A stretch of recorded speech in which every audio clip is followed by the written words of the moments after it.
नमस्कार, stock ideas YouTube च्यानलमा यहाँलाई हार्दिक स्वागत छ। आजको बसाइमा रहेर हामीले फन्डामेन्टली स्ट्रङ 7 वटा हाइड्रो पावर कम्पनीहरूको बारेमा जानकारी लिएर आएका छौँ।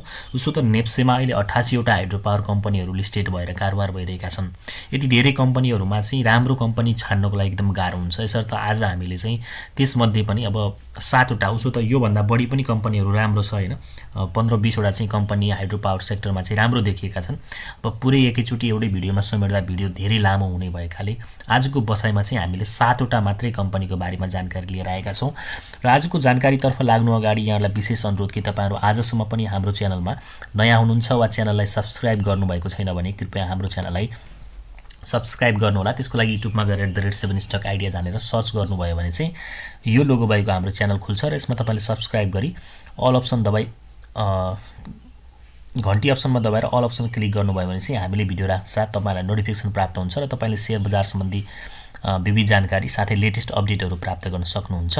र च्यानलमा भिजिट गरेर तपाईले आफूलाई उपयुक्त लागेका अन्य भिडियोहरू पनि हेर्न सक्नुहुन्छ। र भिडियो हेरिसकेपछि तपाईको प्रतिक्रिया चाहिँ कमेन्ट गरिदिनु होला।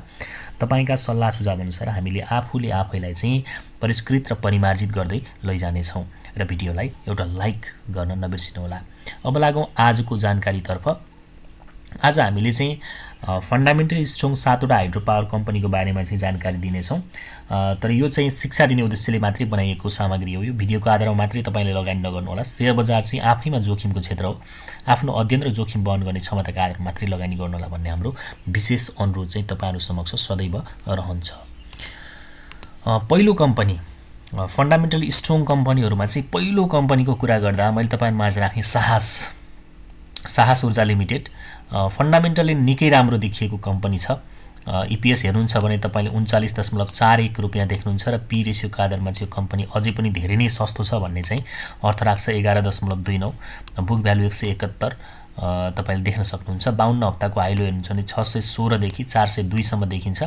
402 लो भनेपछि हामीले चाहिँ त्यति धेरै 120 दिनको एभरेज मूल्यको पेरिफेरीमा अहिले देखिरहेका छौँ। त्यसकारण यो कम्पनी किन्न अहिले पनि डराउनु पर्छ जस्तो मलाई लाग्दैन। हिजोको दिनमा चाहिँ यो कम्पनीमा 7.75% को बढोत्तरी देखिएको छ। बढिरहँदाखेरि के छ त भन्दा यसको भोल्युम सहित बढेको छ। यसकारण बढ्यो भनेर अब एक दिन बढ्दैमा हामी डराउनु पर्दैन। आज पनि तपाईले यो कम्पनीलाई चाहिँ वाच लिस्टमा राखेर आज विदिन डे घटेको मौकामा चाहिँ किन्नु भयो भने चाहिँ हामी सजिलै अब 455 भनेसी तपाईको 555 अथवा 150 पोइन्टको चाहिँ सजिलो सोलिड नाफा चाहिँ हामीले यसमा निकाल्न सक्ने देखिएको छ। यो बिन्दुसम्म चाहिँ एकदमै छिटो जान्छ यो जस्तो लाग्छ मलाई हैन। जुन फन्डामेन्टल यसको चाहिँ रिपोर्ट आयो क्वार्टर फर्स्ट रिपोर्टमा चाहिँ, त्यसकारणले चाहिँ साहस ऊर्जालाई चाहिँ तपाईले आफ्नो पोर्टफोलियोमा राख्न लायक कम्पनीको रूपमा मैले तपाईलाई सजेस्ट गर्न सक्छु। फन्डामेन्टली एकदमै स्ट्रङ छ। लाभांश दिन सक्ने पनि यो आर्थिक वर्षमा पनि लाभांश दिन सक्ने क्षमता राख्छ। र आगामी दिनमा अथवा केही वर्षसम्म चाहिँ तपाईले होल्ड गर्न चाहिँ चाहनुहुन्छ भने अझै महँगो नभइसकेको अवस्थामा चाहिँ यो कम्पनी किन्दाखेरि राम्रो नै हुने मैले देखेको छु। यसर्थ 1 नम्बरमा नै यो कम्पनीलाई मैले राखेँ है त। अर्को कम्पनी रहेको छ मान्डु। भर्खरै चाहिँ तपाईको आइपीओबाट आएको कम्पनी हो मान्डु पनि। मूल्य हेर्नुहुन्छ भने 462 रुपैयाँ छ। यसको पनि माइन्ड ब्लोइङ खालको रिपोर्ट छ है। 37.33 रुपैयाँ चाहिँ यसको इपीएस आएको छ भने पी रेशियो 12.38 भनेपछि पी रेशियोको आधारमा 15 भन्दा तल छ हाइड्रो पावर सेक्टरमा हैन। यो भनेको अझै पनि महँगो छैन, अहिले पनि किन्न सकिन्छ। बुक भ्यालु पनि राम्रो छ। अब एउटा कुनै इन्डिकेटर मात्रै राम्रो भएको भए फेक हो कि भन्न हुन्थ्यो हैन, त्यस्तो छैन। सबै कुराहरू राम्रो देखिएको छ। बुक भ्यालु पनि राम्रो छ, पी रेशियो पनि अब सस्तो देखिन्छ, इपीएस पनि राम्रो छ भनेपछि यो कम्पनी पनि एउटा चाहिँ पोर्टफोलियोमा राख्न लायक हाइड्रो पावर हो भन्ने चाहिँ मलाई लाग्छ। मूल्य सरसर्ती हेर्दाखेरि पैसाको मूल्यको आधारमा चाहिँ महँगो देखिन सक्छ हैन। जस्तो 462 हो, 150, 60, 70, 200 मा पनि हाइड्रो पावरहरू किन्न पाइरहेको छ भन्ने खालको तर्क पनि रहन सक्छ। तर महँगो हो कि सस्तो भन्ने कुरा चाहिँ पी रेशियोले बताउँछ। पी रेशियोको आधारमा यो कम्पनी अझै पनि सस्तो नै हो। यसर्थ यो कम्पनी पनि तपाईले चाहिँ किन्न सक्नुहुन्छ। अहिले किन्दाखेरि पनि त्यति धेरै समस्या हुन्छ जस्तो लाग्दैन। अब यो पुरानो हाई ब्रेक गरेर माथि गयो भने चाहिँ 100-150 पोइन्टको सजिलै चाहिँ मुनाफा हामीले यसमा खान पाउने खालको चाहिँ सिनारियो मैले देखिरहेको छु। र आइपीओ लिस्टेड भएकै वर्षमा पनि यसले 10% चाहिँ नगद लाभांश खुवाएको अवस्था छ। र आगामी आर्थिक वर्षहरूमा पनि यसले निरन्तर रूपमा लाभांश दिन सक्ने क्षमता देखिएको हुनाले यो कम्पनीलाई मिड तथा लङ टर्मको लागि चाहिँ मैले यहाँ राखेँ है त। अर्को छ तपाईको CHCL यो कम्पनी पनि एउटा राम्रो फन्डामेन्टल भएको कम्पनीको रूपमा चाहिँ तपाईँ हेर्न सक्नुहुन्छ। 470 मा कारोबार भइरहेको छ हैन। तपाईको EPS हेर्नुहुन्छ भने 11.39, पी रेशियो 41.26 देखिन्छ। पी रेशियोको आधारमा अलिकति महँगो देखिन्छ हैन। बुक भ्यालु 148 छ, तर यो एउटा सदाबहार कम्पनी निरन्तर रूपमा लाभांश दिँदै आइरहेको कम्पनी हो। 20 15 10 15 20 20 10 7 7 7 गरेर चाहिँ यसले बोनस शेयर र सँगसँगै नगद लाभांश मिक्स गरेर दिएको छ हैन।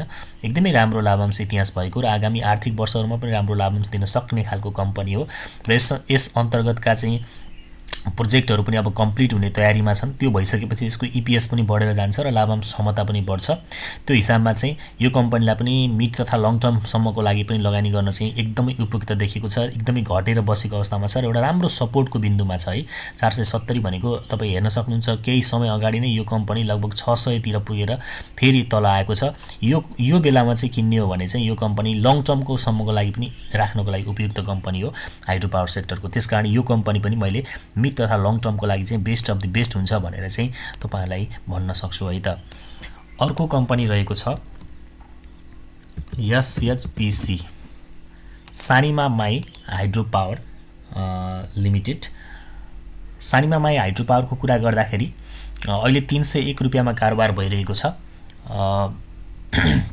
तपाईले यसको EPS हेर्नुहुन्छ भने यसको पनि EPS एकदमै राम्रो छ 28.99, पी रेशियो 10.38 भनेसी यो कम्पनीमा पनि लगानी गर्न केही पनि डराउनु पर्दैन।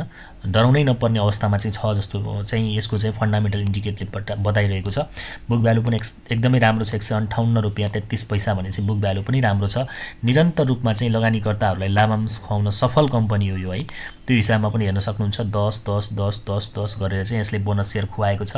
कुनै पनि आर्थिक वर्षहरुमा चाहिँ लगानीकर्तालाई निराश बनाएको छैन र एउटा घटेको बिन्दुमा तपाईले यसलाई देखिरहनु भएको छ। 663 सम्म पुगेको यो कम्पनी माफ गर्नु होला 300 केही समय अगाडि, अब त्यो भन्दा अगाडिको कुरा छोड्नुस्, केही समय अगाडि नै 363 मा थियो भने अहिले 300 रुपैयाँको पेरिफेरीमा पाइरहेको छ। 52 हप्ताको हाइलो हेर्नुहुन्छ भने 403 र 264 रुपैयाँ देखिन्छ। एभरेज मूल्य 120 दिनको एभरेज मूल्यको कुरा गर्दा 334 रुपैयाँ छ र एक वर्षको अवधिमा 9.49% ले बढेको छ। EPS 28.9 र पी रेशियो 10.38 भनेपछि समग्र फन्डामेन्टल इन्डिकेटरको आधारमा यो कम्पनी पनि एकदमै बाइको लागि चाहिँ सेफ देखिएको छ। अब बजार खासै बढिसकेको अवस्था छैन, 1800 को बिन्दुमै बजार छ। यो बेला चाहिँ किनेर राख्ने हो भने बजारमा एउटा सानो मुभमेन्ट आउँदा बित्तिकै यी कम्पनीहरु आज जुन हामीले भनिरहेका छौं यी कम्पनीहरुमा 100-150 पोइन्टको चाहिँ बढोत्तरी सहजै हामीले देख्न सक्छौं। त्यसकारणले SHPC लाई पनि तपाईले वाच लिस्टमा राख्न सक्नुहुन्छ र यही मूल्यबाट थोरै गर्दै मजाले आफ्नो पोर्टफोलियोमा चाहिँ एड गर्न सक्नुहुन्छ भन्ने चाहिँ मेरो सल्लाह रहन्छ है। अर्को कम्पनी छ GBL। यो कम्पनी पनि एकदमै राम्रो देखिएको छ। अहिले बजारमा 350 रुपैयाँमा चलिरहेको छ। हेर्नुस् त EPS कति राम्रो छ 30.04 रुपैयाँ EPS भएको र पी रेशियोको आधारमा अझै पनि यो कम्पनी धेरै सस्तो छ हैन। 11.65 रुपैयाँ देखिन्छ। बुक भ्यालु राम्रो छ 114 रुपैयाँ छ। यो कम्पनीलाई पनि तपाईले वाच लिस्टमा राख्न सक्नुहुन्छ। धेरै बढिसकेको अवस्था छैन लोबाट, तर यो बियरिसको चाहिँ बटम लगाइसकेको जस्तो देखिन्छ जुन 315-16 मा एकपटक आएको थियो। अब यो बिन्दुमा चाहिँ आउँछ जस्तो छैन, किनभने यो बिन्दुबाट यसले एउटा चाहिँ हायर हाई बनायो र फेरि हायर लो बनाएर फेरि अर्को हायर हाई बनाउने क्रममा छ। तर यो कम्पनी यदि फेरि घटेर तपाईको यो बिन्दु जुन 324 को बिन्दुबाट तल आउँछ भने चाहिँ अलिकति खतरा रहन्छ। त्यतिबेला चाहिँ हामी सचेत रहनुपर्छ। तर जुन फन्डामेन्टल इन्डिकेटरहरु देखिरहेका छन्, माफ गर्नु होला, यसको बियरिसको चाहिँ अझ तल पनि रहेछ। यो तलबाट आएको रहेछ र तपाईको यसको हायर हाई र हायर लोको श्रृंखलामै रहेछ यो कम्पनी। एकदम राम्रो सपोर्टबाट बढेको छ यहाँनेरि। फेरि पनि तपाईको हिजोको दिनमा एउटा रातो क्यान्डल बने पनि तपाईले यसलाई वाच लिस्टमा राख्न सक्नुहुन्छ। फन्डामेन्टल इन्डिकेटरको आधारमा चाहिँ राम्रो कम्पनी हो। यदि फन्डामेन्टल राम्रो खालको कम्पनी किन्न चाहनुहुन्छ भने चाहिँ GBL एउटा सेफ कम्पनीको रूपमा देखिएको छ। अब 120 दिनको एभरेज मूल्य 355 भनेसी अहिले 350 भनेपछि 120 दिनको एभरेज मूल्यको पेरिफेरीमा हामीले यसलाई किन्न पाइरहेका छौं। 511 सम्म पुगेको रहेछ 52 हप्ताको हाइलो हेर्दाखेरि, तल झर्दा 281 रुपैयाँसम्म झरेको रहेछ। र फन्डामेन्टल इन्डिकेटरको आधारमा यो कम्पनी पनि किन्नको लागि एकदमै सेफ छ। अहिलेदेखि नै बिस्तारै किन्दै जाँदाखेरि चाहिँ यो कम्पनीमा चाहिँ अलिक केही समयमै राम्रो मुनाफा हुने र बुलसम्म चाहिँ धेरै नै राम्रो मुनाफा हुने चाहिँ पूर्व अनुमान चाहिँ हामीले गर्न सक्ने भएको हुनाले यो कम्पनी मैले तपाईहरुलाई राखेँ है त। अर्को कम्पनी छ KPCL, Kalika power company limited. यो कम्पनी अहिले 300 रुपैयाँमा कारोबार भइरहेको छ। 305 छ यसको एलटिपी हेर्नुहुन्छ भने तपाईले हिजोको दिनमा यसमा 3.39% को बढोत्तरी भएको रहेछ हैन। यसको चाहिँ ईपीएस हेर्नुहुन्छ भने 19.43 रुपैयाँ छ र पी रेशियो 15.70 छ। बुक भ्यालु 115 छ। फन्डामेन्टल इन्डिकेटरको आधारमा यो कम्पनी पनि राम्रो देखिएको छ। 52 हप्ताको हाइलो हेर्नुहुन्छ भने 432 र 272 देखिन्छ। 52 हप्ताको लो मूल्यबाट त्यति धेरै बढिसकेको अवस्था छैन र यहाँ एउटा साइडवेज पछि बढ्न खोजेको छ र हिजो बढिरहँदा भोल्युम पनि बढेको हुनाले यो कम्पनीमा पनि सकारात्मक बन्न सक्ने माहौल देखिएको छ हैन। लाभांशको इतिहास हेर्छौं भने 77, 78 र 78, 79 मा यसले 15% बोनस शेयर दिएको छ। राम्रो लाभांश दिएको चाहिँ हामीले देख्छौं। त्यो हिसाबमा चाहिँ अब यो भन्दा अगाडिको चाहिँ लो हेर्दाखेरि 270 तिर आएको रहेछ। अहिले फेरि त्यही बिन्दु भन्दा एउटा चाहिँ ट्रेन्ड लाइन चाहिँ बनेको छ यहाँनेरि। त्यो हिसाबले यहाँबाट बढ्छ भने चाहिँ यो कम्पनीमा छिटै नै हामीले एउटा राम्रो मुनाफा खान सक्ने अवस्था देखिन्छ र यो फन्डामेन्टल इन्डिकेटरले चाहिँ के बताउँछ भने यो कम्पनीलाई तपाईले चाहिँ मिड टर्म तथा लङ टर्म सम्मको लागि पनि इन्भेस्टमेन्ट चाहिँ मज्जाले गर्न सक्नुहुन्छ भन्ने चाहिँ यसका फन्डामेन्टल इन्डिकेटरहरूले बताइरहेको हुनाले यो कम्पनी पनि तपाईहरुमाझ मैले पस्के। यसलाई पनि तपाईले वाच लिस्टमा मज्जाले राख्न सक्नुहुन्छ र घटेको मौकामा अहिलेदेखि पनि है घटेकै छ भनौं यही नै मौका हो जस्तो लाग्छ मलाई। यही बिन्दुबाट नै तपाईले थोरै थोरै गर्दै मज्जाले आफ्नो पोर्टफोलियोमा चाहिँ एड गर्न सक्नुहुन्छ है त। अर्को कम्पनी छ एनएसडीएल। एनएसडीएल को कुरा गर्दा 322 रुपैयाँमा कारोबार भइरहेको छ हैन। अहिले चाहिँ यसको पनि फन्डामेन्टल इन्डिकेटरको आधारमा यो कम्पनी स्ट्रङ देखिएको छ। ईपीएस हेर्नुहुन्छ भने 19.09 रुपैयाँ छ र पी रेशियो 16.87 देखिन्छ र बुक भ्यालु 118 छ हैन। फन्डामेन्टल इन्डिकेटरहरु राम्रा छन्। अब लाभांशको इतिहास पनि यसको राम्रै छ भनौं। कुनै पनि आर्थिक वर्षमा 74, 75, 76, 77, 78, 78, 79 हेर्नुहुन्छ लगातार यसले चाहिँ थोरै भए पनि लाभांश दिएको छ। 4, 15, 7, 5 गरेर बोनस शेयर दिएको छ र कर दिनको लागि नगद लाभांश पनि दिएको छ। फन्डामेन्टल इन्डिकेटरले यो कम्पनी पनि स्ट्रङ नै बताइरहेको छ। अहिले चाहिँ अलिकति साइडवेजमा छ यो कम्पनी हेर्न सक्नुहुन्छ। साइडवेजमा छ, एउटा राम्रो फल पछिको साइडवेज। अब यो साइडवेजमा भएको अवस्थामा यहाँबाट तल जान्छ भने चाहिँ अलिकति तल यो पुरानो सपोर्टतिर आउन सक्ने देखिन्छ भने बढ्न सुरु गर्छ भने चाहिँ यसको रेसिस्टेन्स चाहिँ माथि नै छ। त्यो हिसाबले रिस्क भन्दा रिवार्ड नै बढी छ र यो कम्पनी पनि मिड टर्म तथा लङ टर्म सम्म चाहिँ लगानीका लागि उपयुक्त देखिएको हुनाले यो कम्पनी पनि मैले तपाईहरुमाझ पस्के। यो कम्पनीलाई पनि तपाईले एकदम मजाले वाच लिस्टमा राखेर यही बिन्दुबाट थोरै थोरै गर्दै तपाईले आफ्नो पोर्टफोलियोमा एड गर्न सक्नुहुन्छ।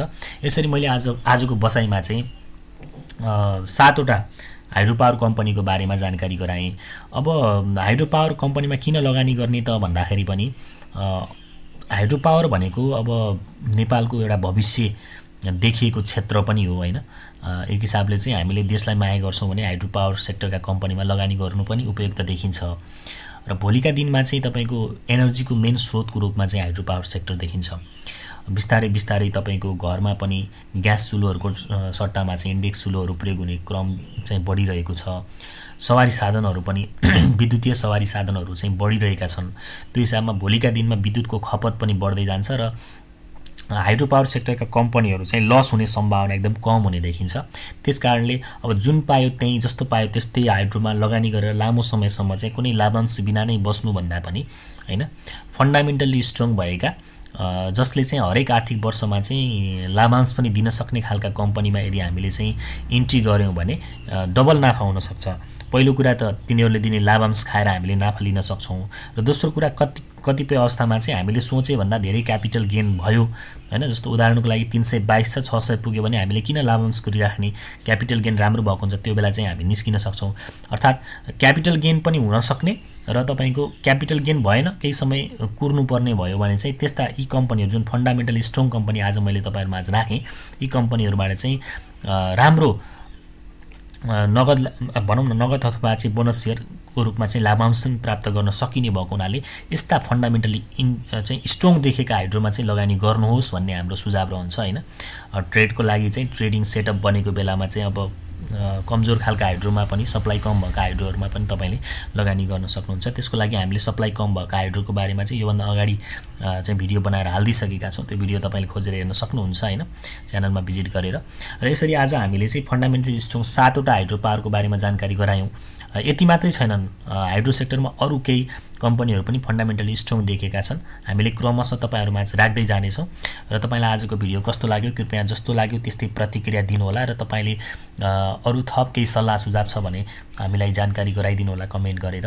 र भिडियोलाई चाहिँ हेरिसकेपछि लाइक कमेन्ट गर्न नबिर्सिनु होला र भिडियो मन पर्छ भने शेयर पनि गर्न सक्नुहुन्छ तपाईहरु आफ्नो साथीहरुलाई पनि शेयर गरिदिनु होला भन्दै थ्यांक्स फर वाचिङ कुन ठाउँबाट हेर्दै वा सुन्दै हुनुहुन्छ कमेन्ट गर्नुहोस् शेयर बजार सम्बन्धी विविध तथा समसामयिक जानकारीका लागि हाम्रो च्यानललाई सब्स्क्राइब गर्नुहोस् र भिडियोलाई लाइक गर्नुहोस् कुनै जिज्ञासा वा सुझाव भए कमेन्ट गर्नुहोस् भन्दै तपाईहरु माझबाट म ओजेल पर्न चाहन्छु यहाँहरुको समय शुभ बितोस् नमस्कार शुभ समय